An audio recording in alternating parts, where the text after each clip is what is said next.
that you, Antoine? Come here, baby. Don't touch me. Yeah, it's me. I'm all grown up. I'd like to speak to Miss Tate. Well, you want to come in? No. Would you like to get her?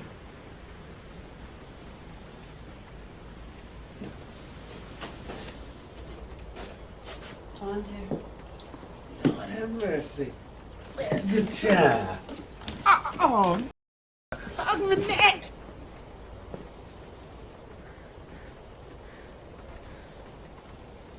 Huh? Don't you know how to come home? Where you been? I came for one thing. Whatever you can tell me about my real family. I don't know nothing about your real people. A name, number, anything. I said I don't know. Now come along, come on. I remember everything. Everything. You could have helped me, but instead you beat me to dust. And you? Boy, I don't know what you're talking Yes, you about. do. I was 6 years old. Now you just listen. No, you Pete. listen to me. No, I think you done forgot. I think you forgot. I said listen to me. This is my time. You understand me? It don't matter what you tried to do. You couldn't destroy me. I'm still standing. I'm still strong. And I always will be. Hey all, welcome back to my channel. If you're new here, I want to welcome you. This is the Dr. Shabazz Show, and on this show, we talk about feminism, how feminism has destroyed society as well as relationships, families, and home. And we also talk about hot topics. But today, I want to spend some time talking about the Kirk Franklin video and documentary that he put up on YouTube maybe about a month ago. And it's so important that we talk about it because when I was watching the documentary, it put me in the mind of the movie Anton Fisher.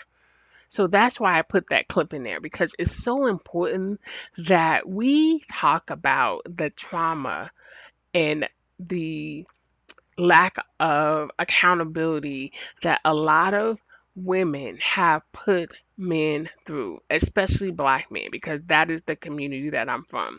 So we understand that women have trauma and it is talked about, it is acknowledged, but for men, I feel like it is not acknowledged and we never hold anybody accountable. And so I want to talk about this Kirk Franklin documentary because he is still going through trauma right now as an adult. And so I do want to let you know this is a spoiler alert. So if you haven't seen his story on YouTube, go ahead and watch it and then come back to my video because I'm going to kind of walk you through it. But before we get started, please like this video and subscribe to my channel.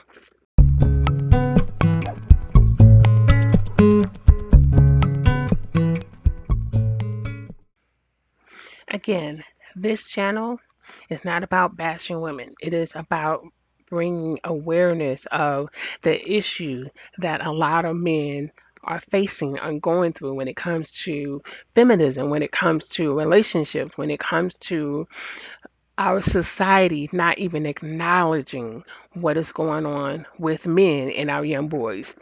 And so this documentary was very, very hard to watch. I mean, I had to turn it off and come back because when we think about children, the only thing that they hope for or, in this world is that the person who says they're supposed to love and cherish and protect them, that they do that. That's the only thing that children hope for. They want that love from their parents. Let's be honest, our mother is our first teacher about love. And so when you have a generation of children growing up with mothers that don't really want them, and they say it and they show it every single day, and you can't tell me that that doesn't affect society. It doesn't affect, relationships because it does, even for women, even for men. So again, the whole premise of his story on YouTube with Kirk Franklin is to talk about the fact that the man that he thought was his father for his whole entire life um, wasn't his father. And he hated that man because he wasn't in his life. And he said that he hated him for such a long time, but he let that go when he thought that, his father, his biological father, was on his deathbed. And so he let that go and he buried him. And so, like he said, he went on for years, thinking that his biological father had passed. And he said that no one could prepare him for what God, had in store for him. And like he said, Kirk was raised by a family member, so he still had access to the family. So Kirk went to a funeral, and there was a man there who said, I used to date Kirk's mother when we were kids, and I am willing to do a DNA test. Now, in the documentary, you will see the whole process of how he find out and how he processes it. And so this man who said, I want to take a DNA test, went and took the DNA test. And the DNA said that he was 99.9% sure of the possibility of paternity for Kirk Franklin. So this man was his father. And so Kirk set up a meeting to meet with this man. And when you see this man, you will see the similarities. They're so striking. It's just mind blowing that they had no idea, and they live almost like in the same area. They have the same nose, they have the same ears, and I think he's kind of short too. But you can see that they're related. They look a lot alike. And Kirk, when he meets him, he has so many emotions. He doesn't know, should he hug him because he wants to, but then he still has a lot of anger. It's just mind blowing. Kirk gets a second DNA test on this man who says he is his father, and the results are exactly the same.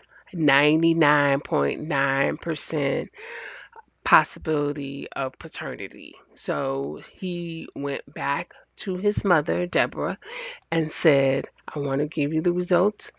And what do you have to say about the results? And she said, these is not right. He is not your father. There is no way.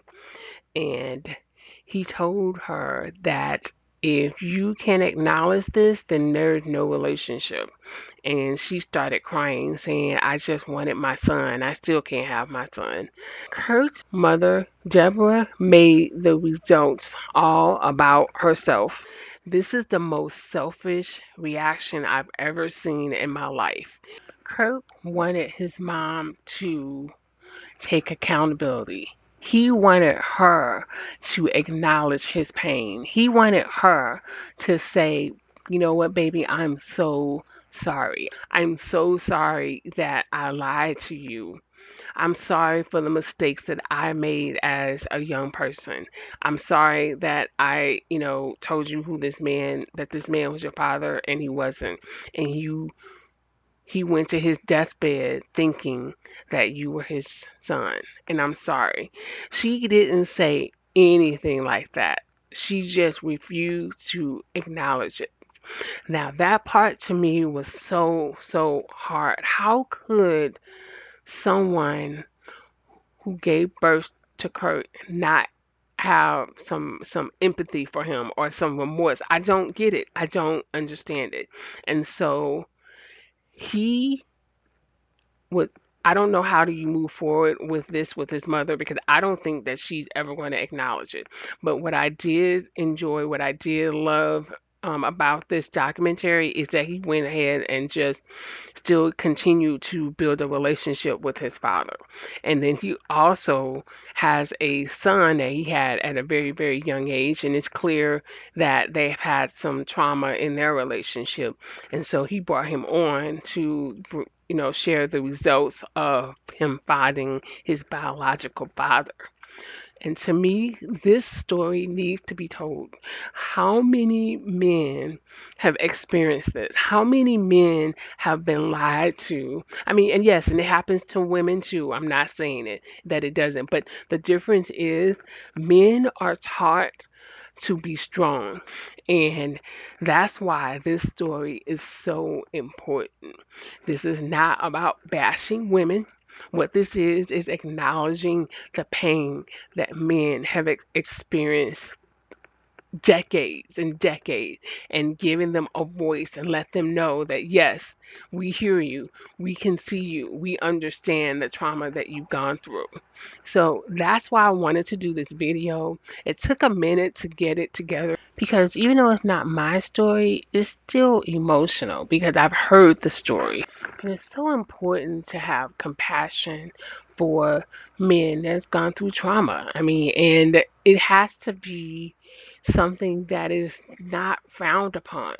It is something that we have to talk about, we have to acknowledge. This has to change in order for men to even begin the healing process. Men are human.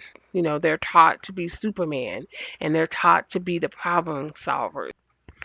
So, how can men even fix the problem if we are in a society that doesn't even acknowledge their trauma and we don't hold anybody accountable for the trauma that is inflicted upon them by the very person that's supposed to protect and love them. And this video, it had some great moments in it because the fact that even though his mother refused to acknowledge and take any accountability, Kirk's still moving on for his healing. His healing it doesn't stop with his mother. He's taking the healing process with his father and his son, his oldest son. They're going through the healing process step by step, and I'm pretty sure they're probably going to do another video to show, the process. So that's why I want to do this video. I would love to hear what you think. Please like this video, subscribe to my channel. Until next time, I will see you later. This is Dr. Shabai. Bye.